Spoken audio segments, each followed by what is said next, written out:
Une grande dame du théâtre scène est allée. Mercredi 6 juillet 2022, Pascal Praud a annoncé dans son émission, lors des Pros, sur nous, la mort de Micheline Boudet à l'âge de 96 ans.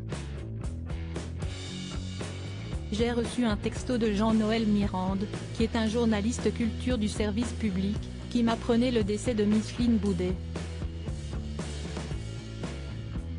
Elle incarne la grande tradition de la comédie française, et vous savez combien ici nous sommes sensibles à cette tradition du théâtre.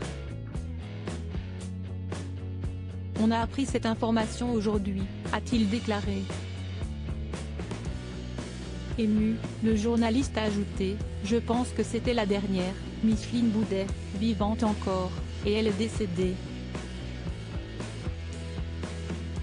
Alors je sais que son nom ne dit peut-être pas grand-chose à la jeune génération, mais c'était une comédienne magnifique. 96 ans et elle incarne un âge d'or de la comédie française. La comédie française disait de la comédienne, il est un rire et une voix qui continuent de résonner dans les mémoires de ceux et celles, qui eurent le privilège d'aller à la rencontre de Micheline Boudet ou de travailler avec elle. » Bouleversée, la fille de Micheline Boudet, Marie, s'est exprimée sur Twitter. Ma Zerbinette. Que là-haut ton rire fasse le bonheur des anges, que le voyage soit doux, a-t-elle écrit. De son côté, Danielle Moreau, chroniqueuse de Touche pas à mon poste, sur C8, lui a rendu hommage en partageant un cliché où elle apparaît aux côtés de la comédienne. En légende, elle a indiqué « Souvenir d'un déjeuner avec Micheline Boudet. Je garde ce moment privilégié en mémoire pour toujours. »